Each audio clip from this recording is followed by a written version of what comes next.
Can I put a bug in your ear before you start? We're already started. Okay. You're listening to WKDW Radio 97.5 FM and KDWRadio.com, broadcasting from the Bishop West Real Estate Mobile Tower right here in very, very sunny and beautiful Northport, Florida. And I've got my very special guest in the house, Mr. Peter Bartolotta, who Hi. we've talked about. And hi, Peter. How you doing, buddy? Yeah, I'm doing good. Thanks, John. So we've talked about a whole lot of things out there. And I know we've got two viewers, and I want to take those two viewers and kind of exploit their minds here for a second. Let's get some hot topics that you listeners. It's Fun Friday. It's a great day here in Northport to start open dialogue, and let's keep the bantering back and forth down to a bare minimum. But let's have an open dialogue. Let's pick a topic. And let's have open discussion and let's have conversation back and forth. Now, I know that housing is an issue in Northport. We've talked about workforce housing in the past. I know that the city of Northport's working on affordable housing that's out there. There's all kinds of different influencers that play a role in our community as far as that goes. But I also want to bring up the fact that I think our lazy voting population needs to get off their can and do their job and start voting for the right people for school board and the right people to run other organizations and other city levels. So, I'm going to start out by cranking it up a little bit and saying we as a city need to take full responsibility of our community, lock, stock, and barrel. And that's no reference to guns other than what I just said. So, truth of the matter is we have got to take control back of our local government. And if we don't do that as citizens right here, right now, we're going to go further the directions that people are taking us now that we all are up in arms about. I've received multiple emails and text messages, and I've met with a lot of different residents here in town now and had open dialogue. And I'm going to throw this back at Peter. What is the importance of getting people to engage, and not just in our community, but even at the school board level? What is the value that the city gains from participation from the residents? Well, the value the city gets, I guess, is hopefully it's a city that's governed by the people, which is what it should be. But getting people involved and getting people to want to run is easier said than done. I've been trying for years, and I typically get the comment, "I haven't got the time." But a lot of people, I don't think, realize what's involved in being a commissioner. A lot of or even a school board representative or anything else that's out there, being even part of like the different committees within the city. A lot of these things are done now with, and I'll just throw out even the Chamber of Commerce. The Chamber of Commerce has different committees that I'm involved in. And as long as you're willing to go to a virtual meeting, you're not even driving there anymore. They're making this so much more adaptable because of COVID that while it's a little bit of your time, but you're taking about an hour and a half of drive time, conversation time, and then another hour or hour and a half of meeting time. So you're taking a 4-hour swatch of volunteer time, and you're reducing that to 45 minutes to an hour. And I think people need to understand that even at a local level now, organizations are trying to do and sculpt things that's more friendly to the residents than ever before. Would you agree with that?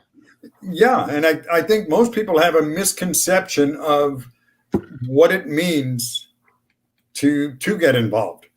When they say they don't have the time, ask them how much time does it take, and typically they'll say, well, I don't really know. So then how do you know? You don't have the time. So, and to your point, to get involved in a committee, For the city, you have to submit an application, which is no big deal. It's nothing, no financials, nothing that's earth shattering, and it's presented to the commission at a commission meeting, and they vote. And usually they vote to bring the person on. There's been a few cases where they haven't, but for the most part, and go and listen. Just go to the meeting. The meeting's an hour long, maybe an hour and a half at the most, once a month, if that. And it gives you a forum to express some of your thoughts and ideas. If you don't like it, if you think that's too much time, then or it's not going in the direction you want, you can always quit or change the direction. So, when people say to me that they haven't got the time, I say, why don't you give it a try first? Because you've got ideas. We proved that with Vision Northport, that people want to share their ideas. So share your ideas, but share them in an environment where it can get something done. And I'm going to ask you a question, because I think people need to be aware, more so than ever before, that local government is where we see the results quicker versus more at the federal level. We're looking at 3 to 5 years out. And most people are maybe out of office before some of these things happen. But on the local level, things are happening to our community. And if you're not engaged and you're not understanding local politics, it's what affects you every day. And I want to go to the flip side of not getting involved. Let's say that there's policies that's being passed right now that you don't like because you haven't paid attention. Okay. Well, today's a new day. Today's a fresh start. Because guess what? There's all kinds of things happening in our community right now that may be good, may be bad, but it's hard to undo what's already been done because of lack of participation or lack of understanding. And our community being so young and being so driven that they stay at work a lot longer. Their time frame, I get it. I was there. I'm a dad. I'm a grandpa. I'm a volunteer. All this time I do the radio show is a volunteer. All the time you spent was volunteer. But it's really hard to undo policies that are put into place when you're, as a resident, you're walking around going, I didn't even know that happened. How do we fix it? Well, it's hard to go backwards. That's why we are really desperately trying to get people to engage, at least get your feet wet and understand that we're moving. As a city, we are moving and shaking like never before on all cylinders. And the rate of growth in this town, it can either continue or it can get stifled. And there are populations out there that want to stifle the crap out of it, that claim to be growth, and they're not. Or the growth side can run roughshod over some of our natural preserves and kind of put us in this dilemma. And I know I'm sounding like aggressive today, but you know what? It's a holiday weekend. I got 3 days to think about what I'm saying. And you know what? I think sometimes as a community, we need to hit them between the eyes. Yeah. Do you kind of feel that same way, Peter? Yeah. You don't know what you don't know. And that's the part of the problem we have, I think, is in electing people, is we really don't know what they plan on doing when they get in office. And that's because we don't ask them. We take, information like, I'm going to be fiscally responsible. Well, of course, we expect that of you. I'm going to be transparent. We expect that of you. And that's written into the charter and written into the rules that govern the position. But what are you actually going to do? If you ran for office, John, and at the end of 4 years, what could you say you did that had an impact on Northport and on the quality of life and what have you? And I'm not talking about legislation. I'm not talking about, making laws and what have you, because that comes after the fact. The first thing is, what is the vision? Me, I keep going back to the same thing. What is the vision? What is the plan? And, we're in a situation where we're the third or fourth largest city by square miles in the state. We are the largest city in Manatee, Charlotte, Sarasota County, and I think maybe not Lee County. I think Cape Coral, which is kind of similar to Northport, it might be a little bit larger, but we're the largest city in that tri-county area by population today, and we will be for the foreseeable future. A lot of people don't realize the city we live in is projected to build out at somewhere between 200 and 275,000 people, depending upon who you listen to. But either way, it's big. And there's no other place in the tri-county area that can be the size that we are.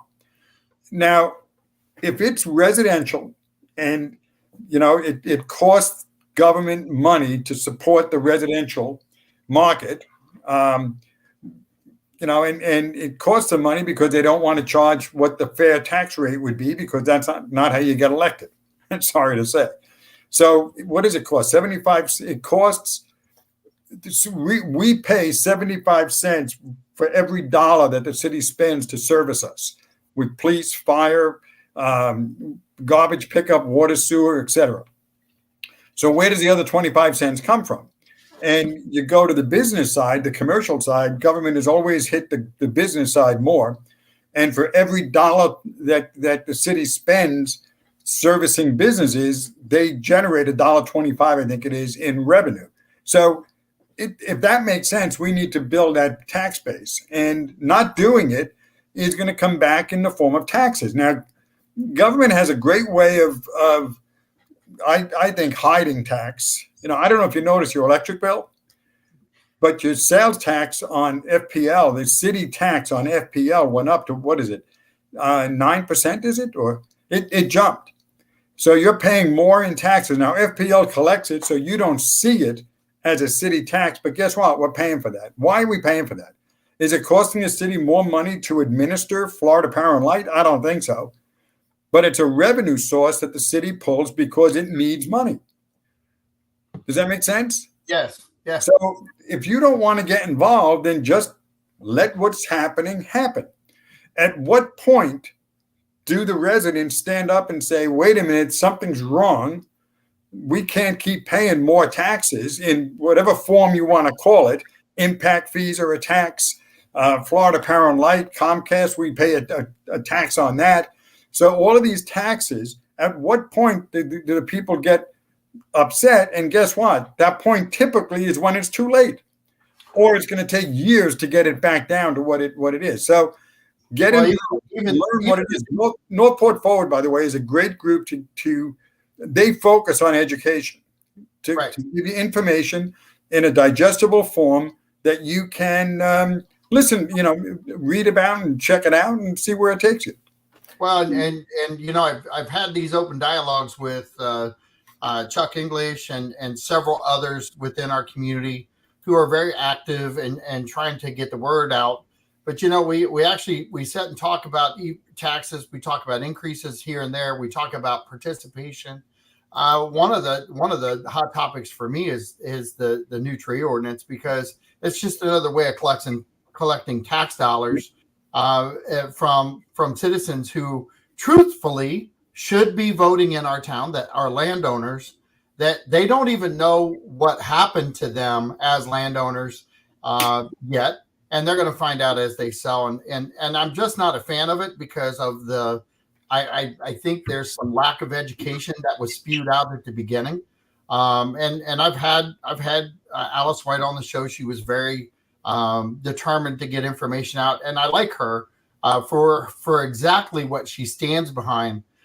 Because the one thing that I will give her credit for is that she actually told everybody exactly what she wanted to do, and she got it, and I commend her for it, because the funny thing is you started out with can you tell me what you were going to do before you went in and what you did while you were in? She's not out yet, and she's actually obtained exactly what she was. That's why she's got my respect, is because at the same time I may not agree with her full-heartedly on everything. You have to respect somebody who tells you what they're going to do before they go in, and they Yep. actually perform exactly what they said they were going to do, and they actually achieved it. So I give her a lot of kudos, and talking to Chuck English, we bantered back and forth for about 3 hours, but at the end of the day, it's still a tax. It's still collecting tax dollars, and quite frankly, I want to believe that they're never going to maneuver that money around. But anytime you have a cesspool of money sitting there screaming, "Use me for something else," they will find a way, and they will reorganize and reshift and plan that way. But if we don't have citizens who understand and get involved and really get down to the brass tacks, all of those, the tree ordinance really right now is really set up for the residents. It's truthfully not the commercial guys. They're gonna clear these lots. They're gonna pay that money. They're gonna shift that funding somewhere else. It's the individual residential landowners who are not present, who are not voting, and are not paying attention. And it was an easy target for them to hit. And that's how I look at it. I'm just calling the truth as truth. They may not like it, but sometimes we have to agree to disagree. Yep. But if we don't get citizens involved and people I don't want you spreading disinformation. I don't want you spreading misinformation. Read it, follow it, understand. But you know what? Go right back and ask questions. Don't fear the question. You might want to fear the answer, because at times, we have to hold our politicians, our school board members. Listen, we need to clean house at school board. There's some really, really bad decision makers at the school board, and I'm a fan of 100% getting people involved that maybe have a clearer vision, and maybe a background, and we've talked about in the past, maybe a background of success in other things that maybe brings value not just to the city, but even some of the boards and even the school board. I think we have to look at a totality of what's happening in our community, because it's just not commission, it's just not the advisory boards, it's just not the school board. But when you look at it in totality, there's a lot going on and a lot of decisions being made right now that the middle of the road people, and there's more middle of the road people in our town than our left and right. I believe that full-heartedly, but they're not asking the right questions. And I've got a question from Bill English, or Chuck. Hey, Bill. He said, would you rather had an environmental impact fee versus the tree ordinance? I'm assuming that's what you're reflecting it to. Is he asking you that question or me? Or it's probably a combination, or me, because I'm shooting my mouth off. How about that? and see, I'm allowed to do that. And I'm loving the fact that he's doing this, because we actually did that before. But you know what? I'd have rather been a clearer picture, because if you're voting for something and I ask you a question and you can't give me the answer, you didn't think about it long enough. You didn't have a game plan to come back with real answers. And that's my frustration. And I voiced my frustration with all of them. And it's the fact that on you can lean one way or the other. I get it. It's that you if you vote for something, if you're in a position of voting and regulating the population, I think you have to be prepared for both answers. Well, here's what I'd like to see. Every candidate should be asked 4 questions, and simple questions that they can answer, that gives the voter a sense of what impact they're going to have and how it's going to affect me. Question number 1 is, what are you going to do? and this can apply to 3 or 4 different things, but each item should be asked, what are you going to do? So, okay, I'm going to preserve the environment. Great. I don't think you'll find one person out there that disagrees with that. Nope. Question number 2, how are you going to do it? Okay, just give me some, and I'm not talking about really good, just an idea of how are you going to do that. Number 3, what resources do you have access to that gives me confidence that you can do what you say you're going to do? Okay. And number 4, what's it going to cost? Now I've got the information. So if you tell me I want to preserve the environment, I say, I agree with you. If you say I want to preserve the environment at a cost of $2,000 a year to every Northport resident, I'm going to say, whoa, wait a minute. Now, we did something in Vision Northport that was interesting. We asked how people felt about economic development. And I think something like 80% said they wanted to see economic development. We asked them, what would you be willing to spend? Right. And we gave them 4 choices: 0, $25 a year, $50 a year, 5 choices, and $100 a year. And over 60% said they'd be willing to spend $100 a year going into a fund for economic development. So just because you're asking people how much is it going to cost, don't be afraid of it. You know, people are willing to spend a dollar amount to accomplish the goal, but we need to know up front what that dollar amount is. And what's happening now is we're getting people like, okay, we're going to preserve the environment, and then we're adding costs on all over the place. And we don't know if that's a good cost, a bad cost. We just don't know. So I think you need to ask politicians that question up front. Well, and I'm going to ask Chuck a question because he's asking a lot of information, but where do you stand, Chuck? And I know I'm doing this via texting, so the radio show people don't see it, but you know, he's asking great questions. What is our perspective? What is your perspective on what a city commission who's getting elected? What is your perspective on what you're looking for? I know that one of the comments he put in there is, I find it very hard to vote for any candidate that will not stand, defend, or debate their beliefs, no matter what party. I agree with that statement. Totally agree. 100% total in the totality that it is.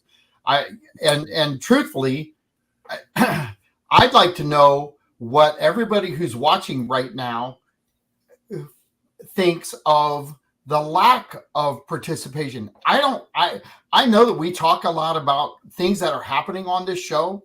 How about the thing that isn't happening? Where is the citizen engagement? Where is all of the things that we're trying to push for? If we don't get our citizens engaged, where's it all going to go? And that is a problem. When we've been battling this now, I've been down here for 22 years, and I can't think of a time we weren't battling this same problem. And at least we have platforms now that we didn't have before. And I'm going to throw something up that Barbara Lockhart, other than the P&Z and zoning advisory boards have no power, they can only recommend. This may likely be a reason why many people don't want to spend their time. It is frustrating to spend hours of one's life restrained by sunshine law working on topics that could bring positive change, but could go nowhere beyond the recommendation of memo to commission. Pete, you're shaking your head. Go for it. Yeah, I sit on an advisory board, so I understand the frustration. But not, good things take time. And good people need to step up and get on those boards and start pushing that message to the commission, and looking at the people we put in office.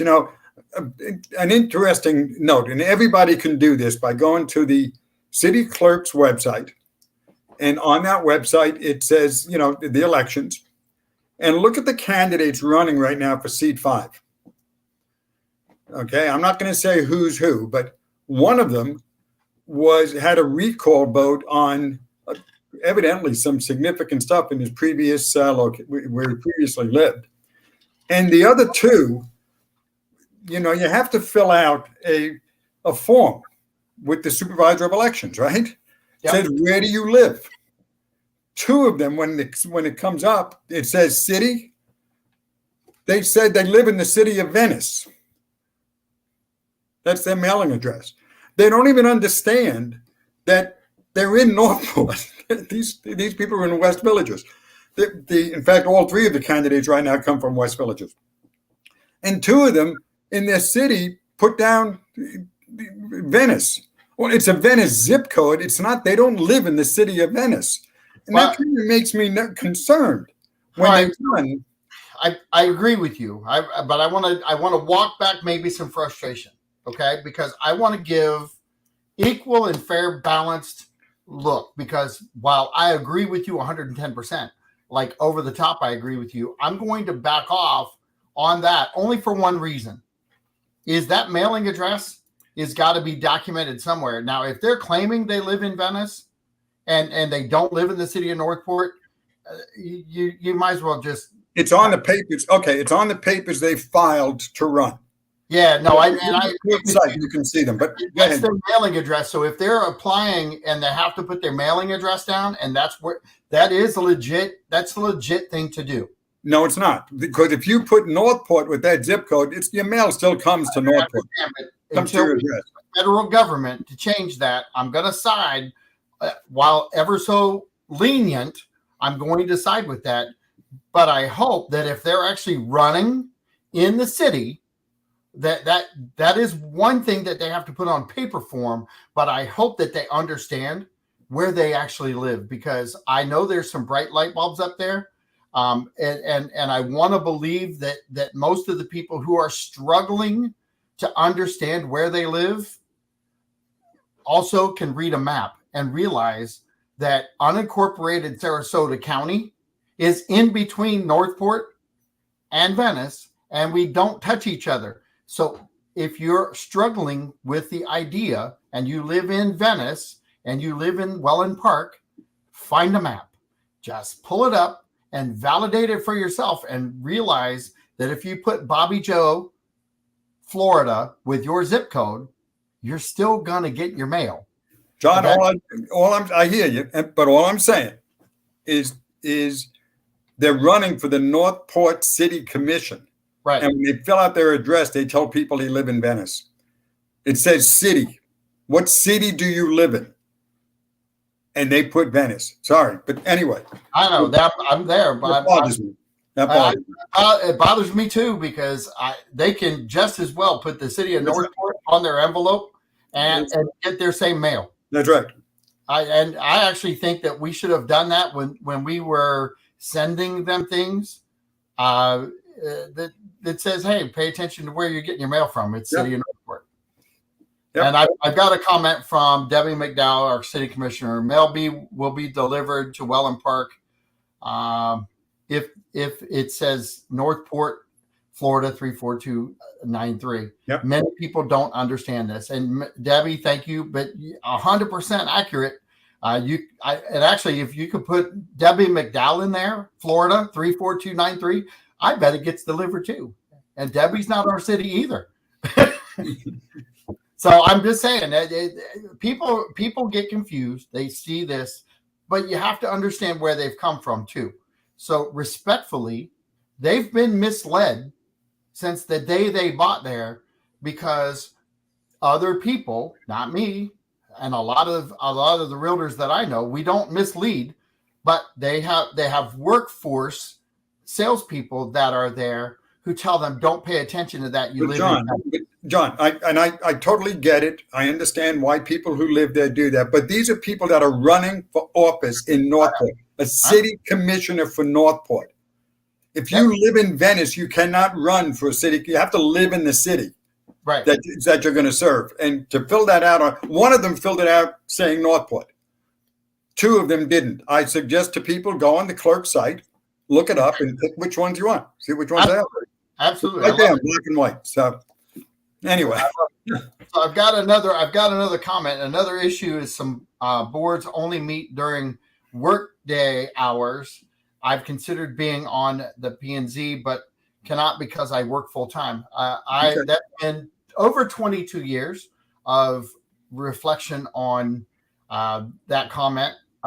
It sounds absolutely normal, and it sounds absolutely like the working class has been left out of any decision making power whatsoever. And they've been told by this standard, don't get involved because you're not welcome because you work for a living. Yeah. And so we actually have to have some readjustment with all of the boards. They have got to wake up and start including the working class. Retirees love them. They're here. They do a great job volunteering. They do a lot to support our community. But you know what?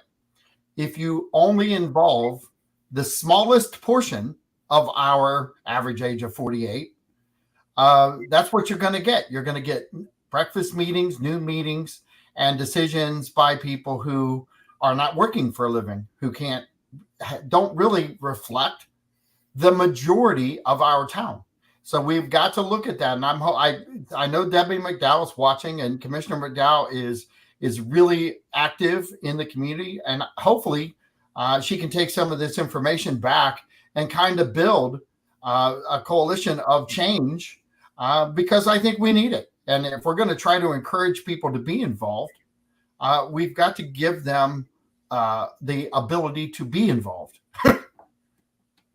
You know, that's a really good point. And I sit on the Charter Review Board.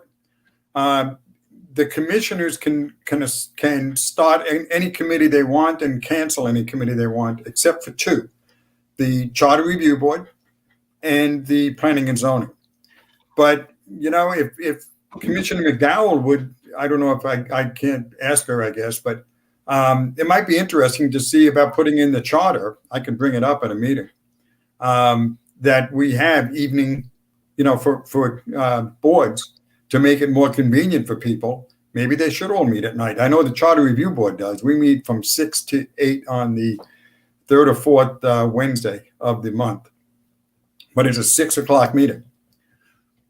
So I guess I'll throw this up there just because I want to be fair and balanced, but I will say this, that Sean O'Connell, I'm going to flash this up.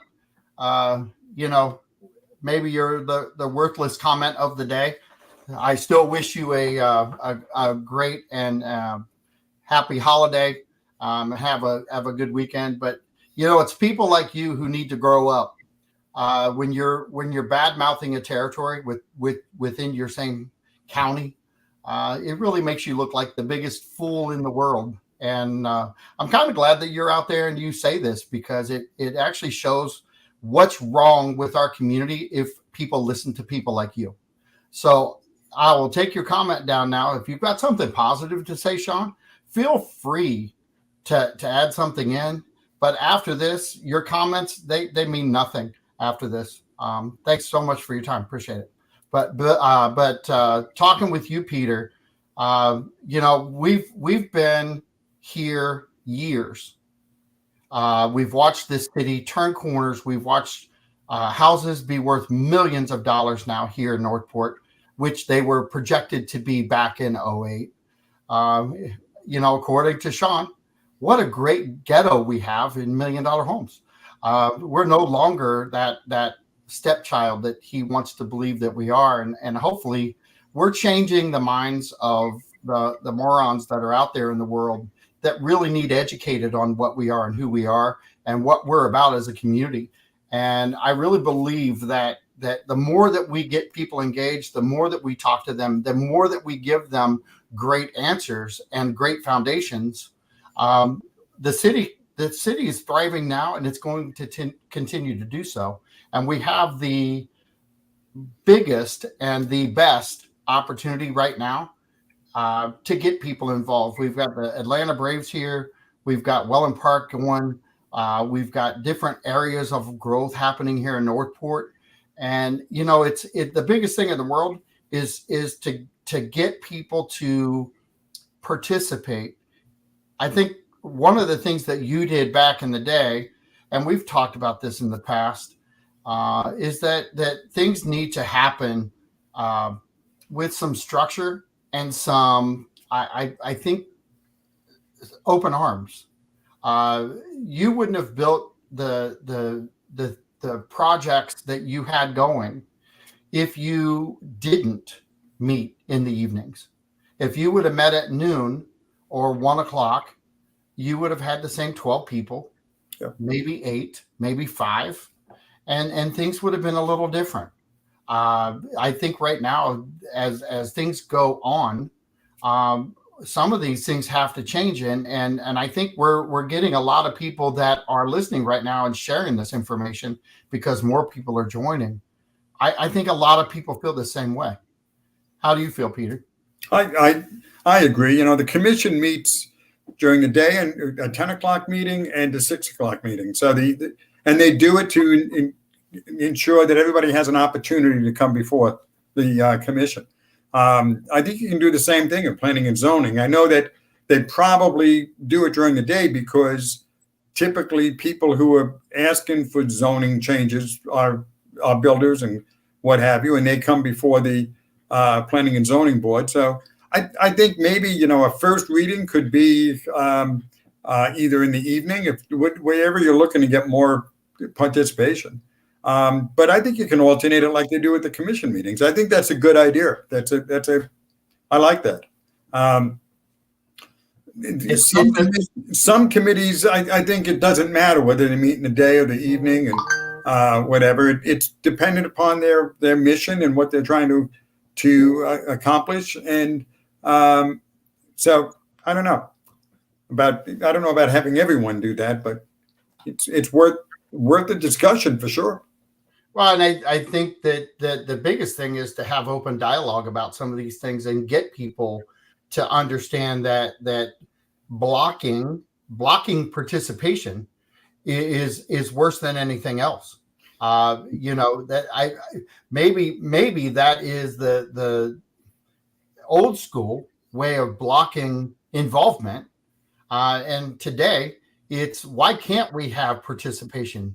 Why can't we get people involved in the time frame that they can be involved in? You can have these meetings now on video and work these things out, and it's going to be I think more positive input to any meeting. Well, here's a thought. If you go to the clerk's website, which is cityofnorthport.com/government/city-leadership/city-clerk.records. But it's easy enough to find. If you just go on search for the clerk for the city of Northport, you'll get it. It has a public comment section. And if you click on that, and I've done this, you can submit a online or a voicemail message. I think it's 24 hours before a meeting, a commission meeting, and they will read your comments into the section, into that meeting. So, and you've got a lot of words. I mean, you can get your thoughts across, and it's another way of participating. So I'd encourage people, because I know people that work at night that can't make 6 o'clock meetings. I mean, you can't, that's why I like the 1 in the morning, 1 in the evening kind of approach. So it gives people an option. But now with the clerk, you can submit a written comment.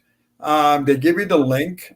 It's available from 8 in the morning, the day before the meeting, until 1 hour prior to the start of that meeting. So I think that's pretty cool. And it's another way for people to participate. They don't have to necessarily go there. Yes, and Brian just put that down. Thank you, Brian. Brian Lincoln, thank you so much. I appreciate that. Yeah, Northport Forward, they got it all. They know all these things. Well, and that's the whole key, is that people, if they want accurate information, we're not trying to fluff anything here. We're really trying to focus on getting involvement. We've seen great involvement on this show. We've seen negative involvement on this show, And quite frankly, it's good. Sometimes you got to have the negative out there. Yep. To sidestep what they're talking about in order to get to the heart of the conversation. And it's really about how can you make a community greater and really get the participation it needs from its citizens that we're lacking today. A lot of these things that are happening out there really have come about because there are active groups. There are a lot of active smaller groups, but the squeaky wheel gets the grease more often than the larger groups, because the larger groups don't really populate together on voice.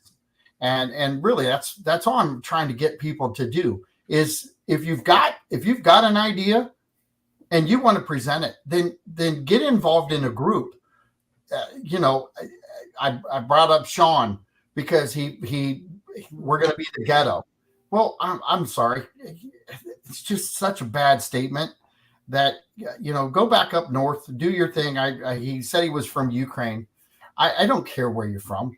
It's nothing against Ukrainians. I've met some really great Ukrainians out there, and they don't think this way at all. So that negative thought process that people have, why can't you find a way? And we've talked to people like this before, and converted them, and because this is not about degrading where we live.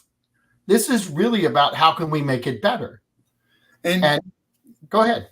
Yeah, to his point, though, every city or most cities have a quote unquote ghetto. But really, what is a ghetto in most cities? It's an area that doesn't keep itself up, if you will. Okay, there's garbage in front of the homes. There's 15 cars on the lots, whatever. Well, that can be handled through code enforcement. Okay, and that can be handled through planning and zoning. You can get on these committees. You can let the government know. If the government doesn't know what the thoughts are, then you've got an issue. If they know what they are and they're still not doing anything about it, then you have a choice to get more vocal or run for office and get the people out that aren't doing what you think needs to be done. But I like to think Northport has a very diverse housing market. Okay, yes, we've got multi-million-dollar homes and we've got homes that are very affordable. I'm proud of that. I don't know if Sarasota has that. I think Sarasota has expensive homes and, really cheap homes. There's no middle road. In fact, one of the problems they have is the waiters and waitresses that work there can't afford to live there. They have to travel half an hour, 45 minutes, an hour to get to work. Right. That said, we could have it all here.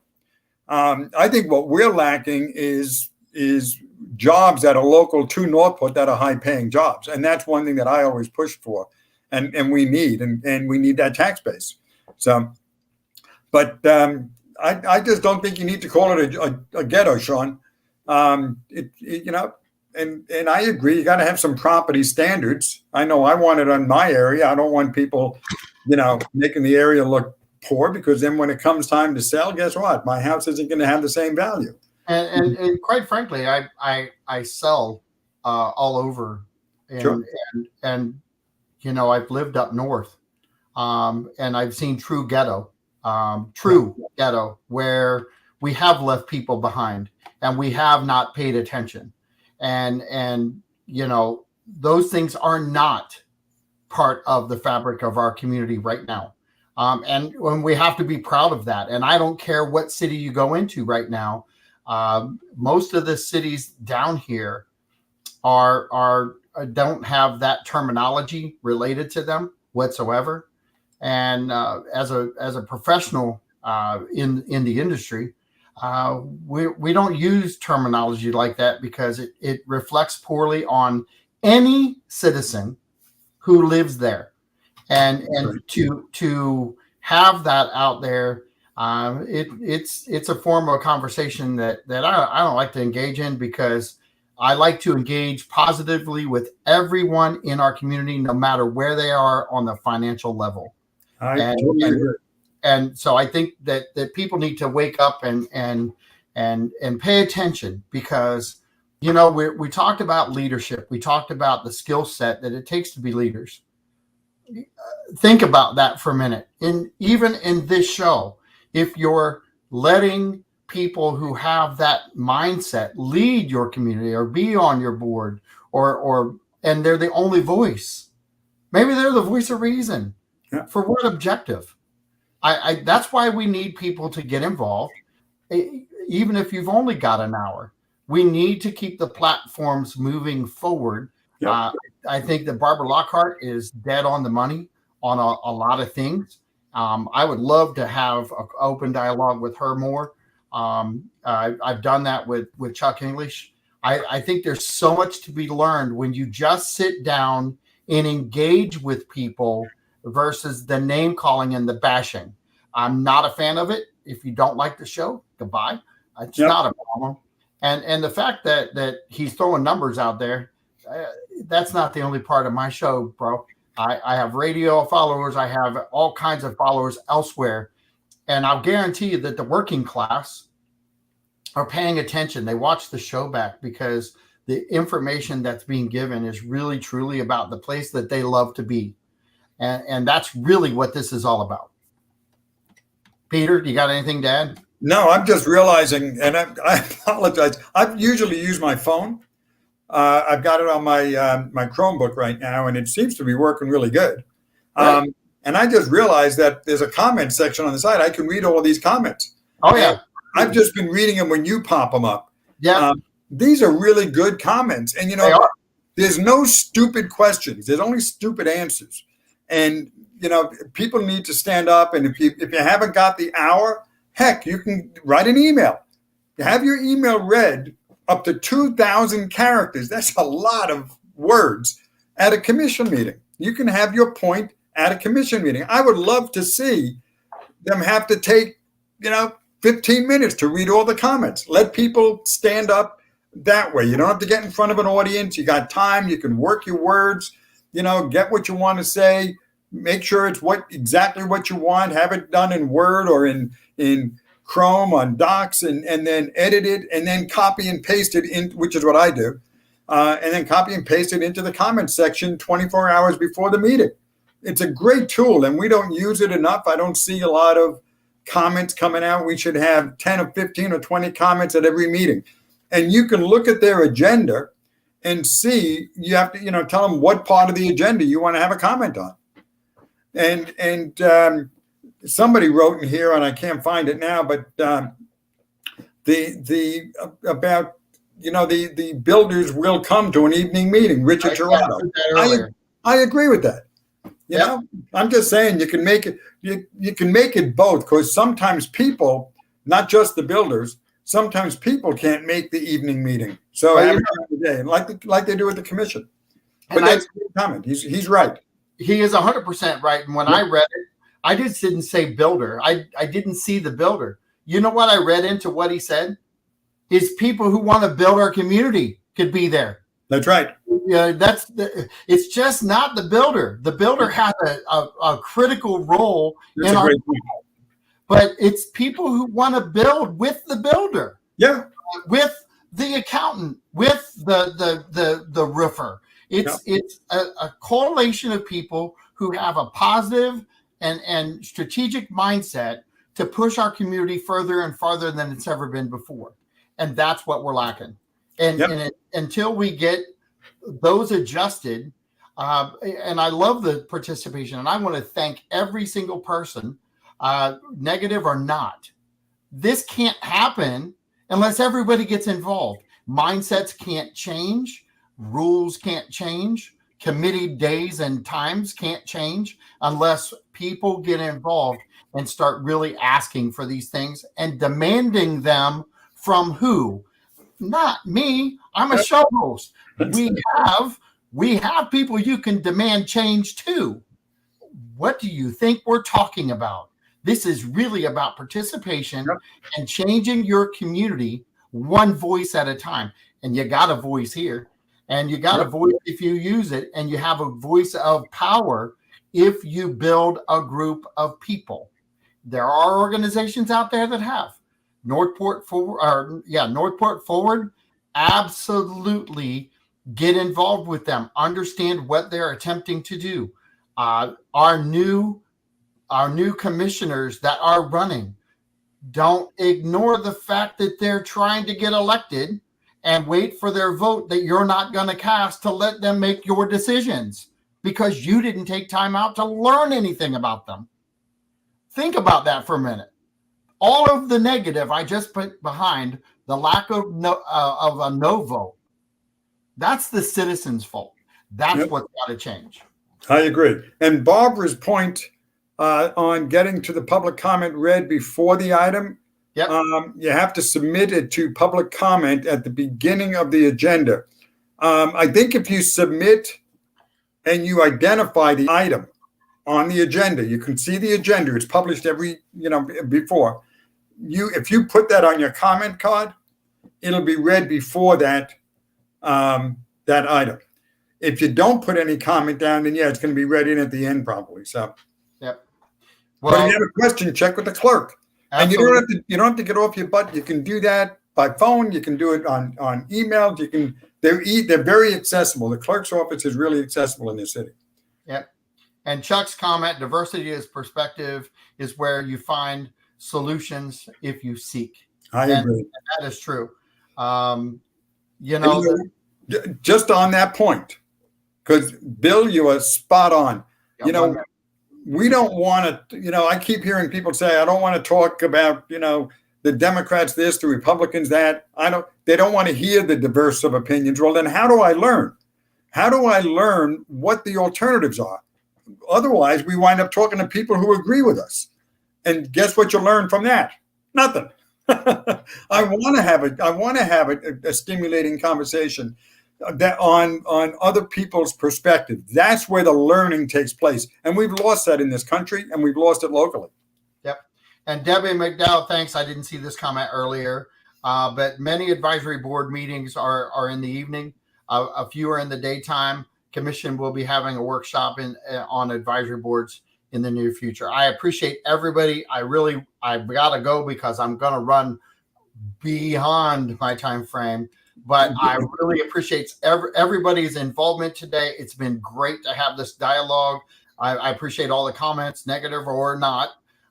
Please have a great weekend. Drive safe. Peter, great show. Love having you on. You guys have a great day. We'll talk to you guys soon. Bye-bye. Thanks, everybody. Bye-bye.